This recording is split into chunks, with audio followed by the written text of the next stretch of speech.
G'day. Not long ago, I was discussing meditation with a young woman. Now, I'm very confident that I know what I'm talking about, and so in my enthusiastic manner.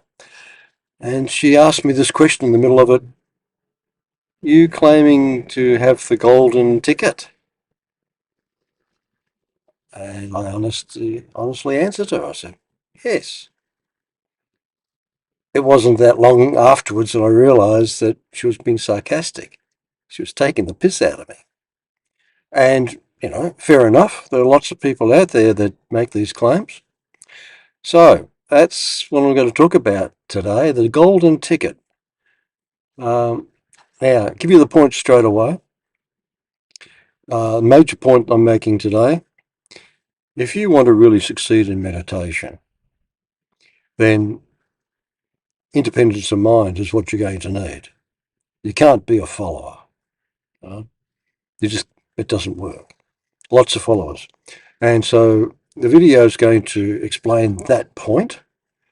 Then I'm going to give you how I understand what spiritual development really means and why it's important. I have a bit of a discussion also of, okay, it's a golden ticket. So what's that look like? Uh, what would a golden ticket, what's the destination and how do you get there? All right, so that's the point of the video. All right, if you're not interested in that, you can switch off now. Now the explanation begins. All right. Okay, followers. Let's just do a little quick whip around of human society and how it operates. And let's see what happens when you are a follower and don't think for yourself. Okay, so Mao, Chairman Mao, his little red book, the Cultural Revolution. Millions of people died following Mao. Cult of personality. Uh, all the intellectuals were hounded and many of them were murdered. A lot of Chinese culture was wiped out in 10 years. Crazy stuff. Hitler's Germany, yeah, that's studied endlessly, done to death. Okay. The Nuremberg rally, which is, lots of pictures of that. Hundreds of thousands of people all standing there with their right arm extended. He had the whole country intimidated, hypnotized. The whole country. Think about it. Everybody you knew was making this right arm, sticking their right arm out. What? Okay. And, okay, let's pick a few modern examples. Smaller examples. You've got the Moonies and their crazy mass weddings.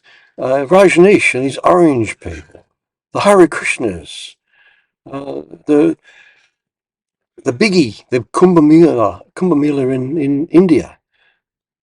All these people following the Pope, the bridge to God.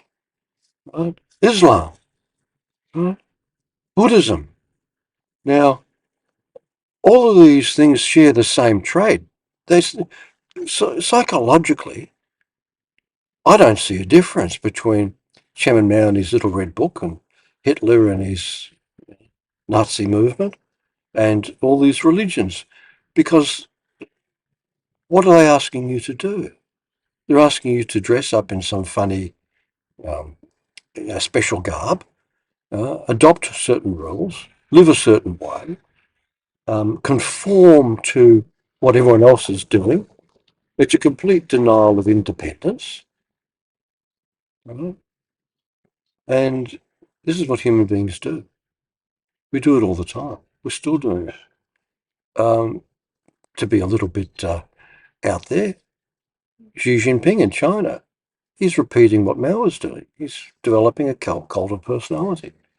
Well, unless he handles it really well, it's going to end in the same sort of way that these things always end, in tears. So, First thing you're going to need, if you really want to understand yourself, is going to have to tackle it with an independent mind. Uh, um, there are lots of meditation techniques out there. There are lots of competent meditators. But there are also very few of these people are independent.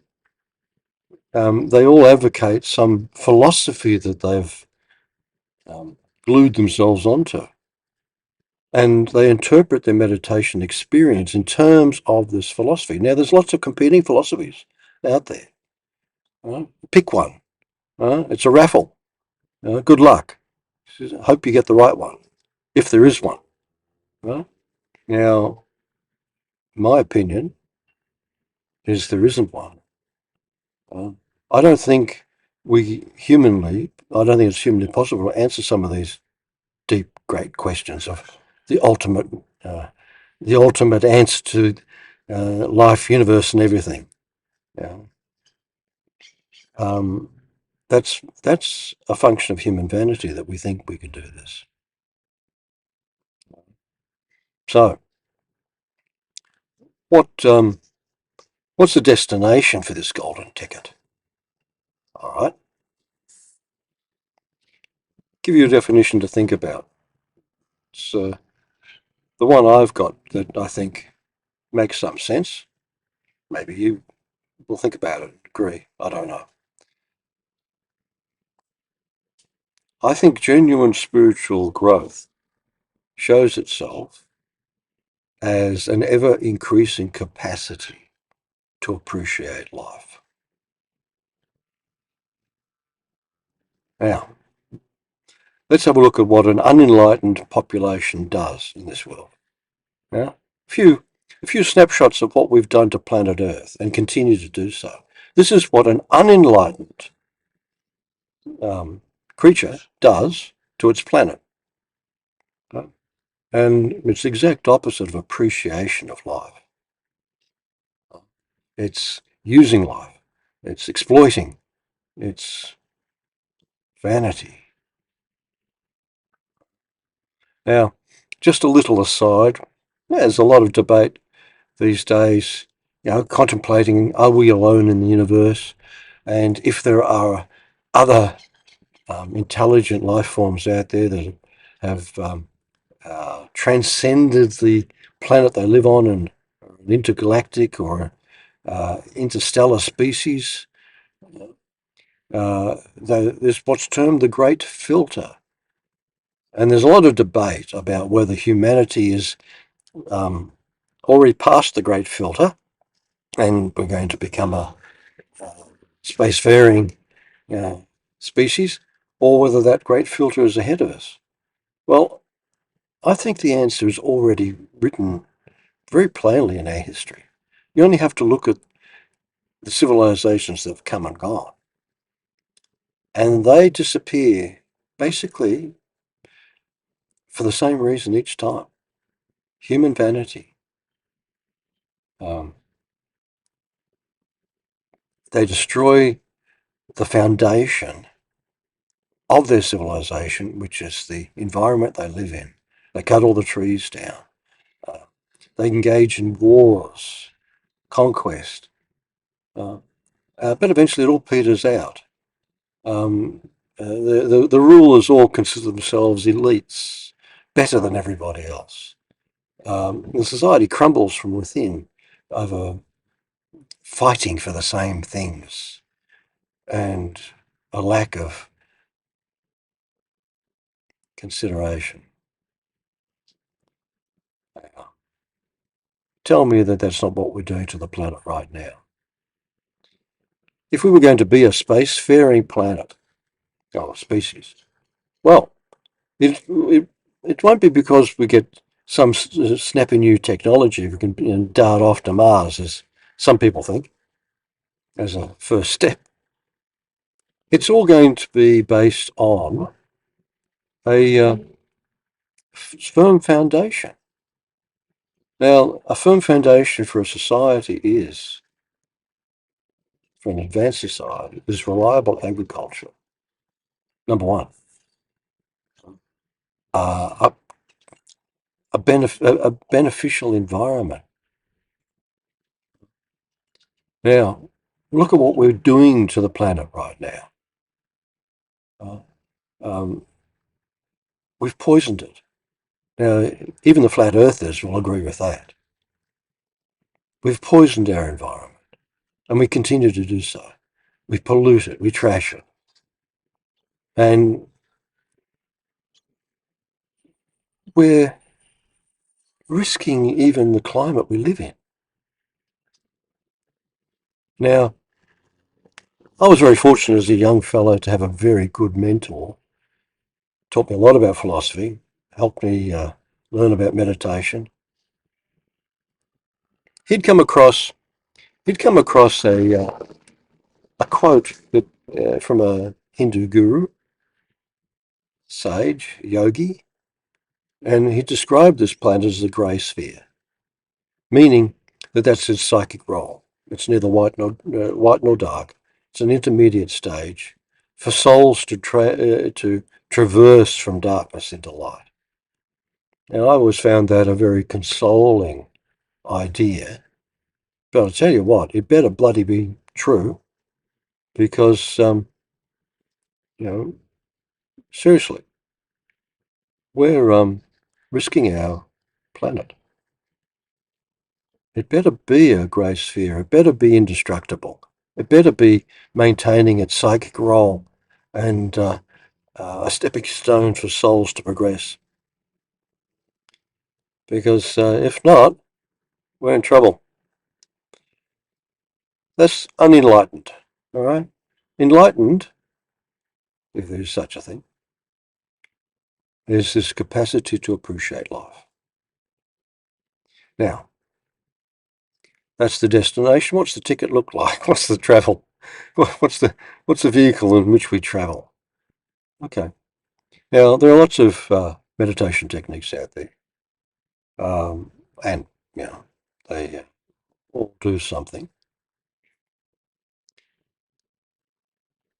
My experience, and this is, I'm teaching what I know from my own experience, that clarity of mind, a stable mind, is one which is not emotionally disturbed. And that's just the natural heritage of being a human being. Young children who are, fortunate to live in happy circumstances,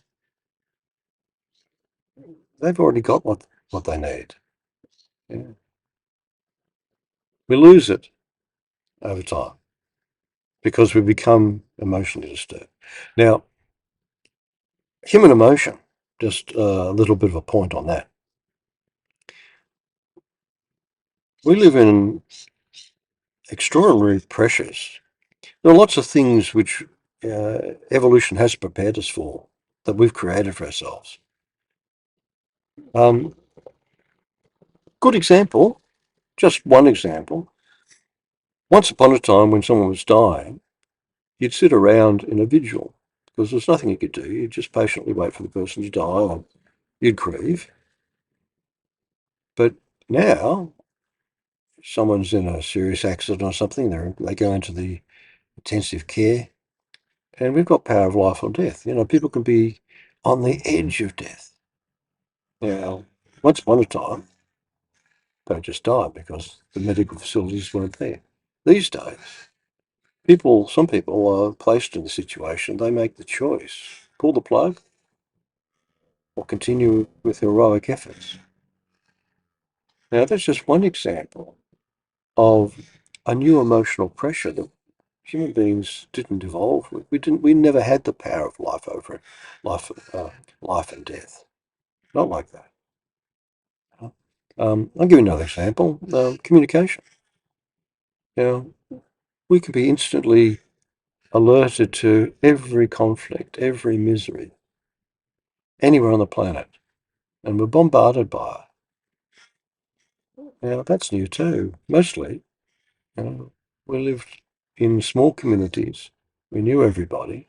If there was a problem, you'd talk it out. Hopefully, you didn't start a war with the tribe next door. The emotional complexity of our world is much, much different to what we evolved from. And this is one of the reasons that there's so much emotional disturbance in the world.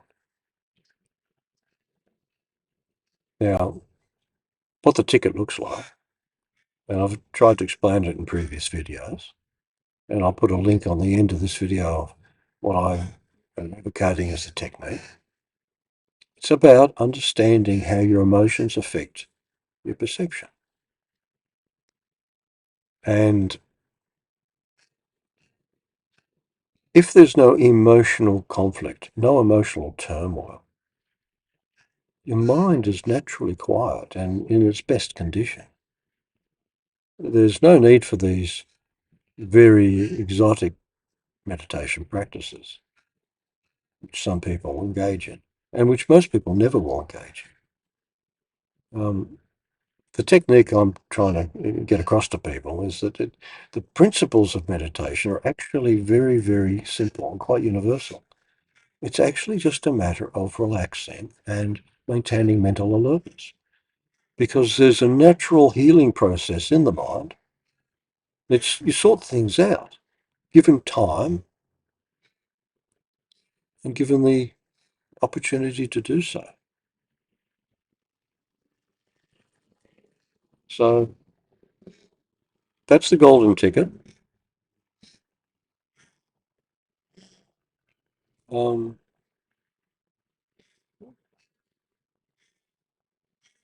so see you later.